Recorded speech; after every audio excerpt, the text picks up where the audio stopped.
அளவுக்கு ஆகும்ல அதனால.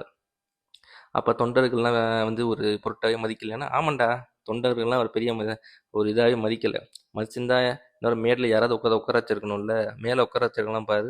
அது வச்சுனா புஷியானந்து கூட சொல்லலாம் அப்போலேருந்து கூட இருந்தான்ட்டு. மிச்சம் 2 பேர் நிர்மல்குமார் இவங்கெல்லாம் இப்போ வந்தவங்க அவங்கள மேலே ஏறி உட்கார வச்சுட்டு தொண்டர்கள் ரசிகர்னா கீழே உட்காந்து நீ கத்திக்கிட்டே கடை, நீ கை தட்டிக்கிட்டே கடை, அதுக்கு தான் அவனை வச்சிருக்கேன் அப்படிங்கிற மாதிரி வச்சிருக்காரு. ஸோ இதை வந்து ரசிகர்கள் புரிஞ்சுக்கணும். ஓகே. இப்போ சார்லஸ் மார்ட்டின் என்ன சொல்றாரு, ஆது வச்சுனா ஒரு அமாவாசை அப்படிங்கிறாரு. ஏன் அப்படின்னா இந்த என்ன பண்ணுவார் அப்படின்னா ஆது வச்சுனா ஒவ்வொரு இடத்துக்கும் போய் அவர் வேலையை காமிக்க ஆரம்பிச்சிட்டாரு அப்படிங்கிறாரு. அதாவது என்னன்னா இதுக்கு அவர் குடும்பத்தில் வந்து குட்டைகளை போட்டது மட்டும் இல்லாமல் திமுகலையும் போய் சில விஷயங்களை பண்ணியிருக்காரு. அதுக்கப்புறம் அங்கே துரத்தி விட்டாங்க, விசிகாக்கு வந்திருக்காரு, அங்கேயும் துரத்தி விட்டாங்க அப்படிங்கிறதுக்காக இப்போது விஜய் கட்சிக்கு போயிருக்காரு.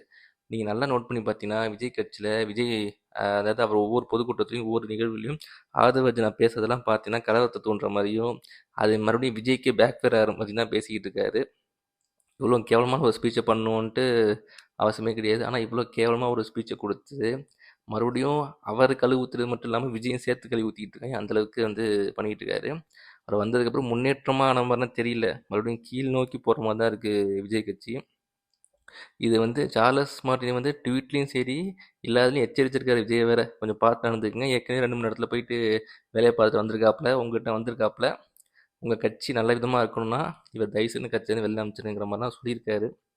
அது மட்டும் இல்லாமல் ஆதவர்ஜனா ஒய்ஃபுமே எங்களுக்கும் ஆதவர்ஜனா பண்ணுற நடவடிக்கைகளும் சம்மந்தம் இல்லைன்னு சொல்லியிருக்காங்க. அவங்க குடும்பமே இருந்து விலகிடுச்சுன்னா அவங்க எல்லா கட்சியினருக்கும் ஒரு என்ன சொல்கிறது, ஒரு எந்த ஒரு முரணும் இல்லாமல் போகணும்னு நினைக்கிறாங்க. ஏன்னா அவங்க பிஸ்னஸ் பண்ணுறாங்களே அப்படி தான் நினைப்பாங்க. ஆனால் ஆதவர்ஜனா அங்கேருந்து வெளில வந்து அதிகாரத்துக்கு வரணுங்கிறதுக்காண்டி சில வேலைகளை பண்ணிக்கிட்டு இருக்கு. அதனால அவங்க குடும்பத்துக்கு பேக் ஃபேர் ஆகுது.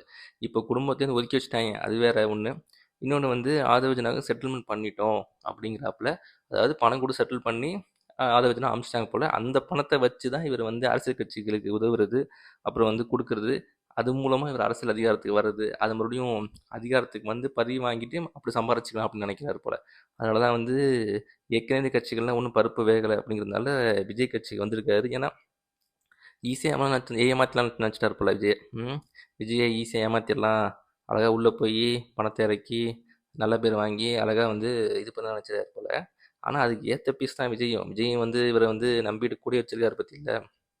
இன்னொன்று வேற ஒருத்தவனை கண்டுபிடிச்சிருப்பான், டேய் ஒழுங்காக ஓடின்னு விரட்டி விட்ருப்பாங்க. ஆனால் வந்து விஜய் கூடயே வச்சிருக்காருன்னா அப்போ என்ன அர்த்தம், விஜய் ஈஸியாக ஏமாற்றலன்னு அதை நினச்சிட்டு இருக்காரு. பார்க்க போனால் அதெல்லாம் நடந்துரும் போல், அப்படி தான் போயிட்டுருக்கு. என்னன்னு பார்ப்போம், வர எலெக்ஷனில் தெரியும் ஆதவர்ஜனா யாருன்ட்டு. ஆதவர்ஜனா மாசுங்கிறது வர எலெக்ஷனில் தெரியும். நன்றி, வணக்கம்.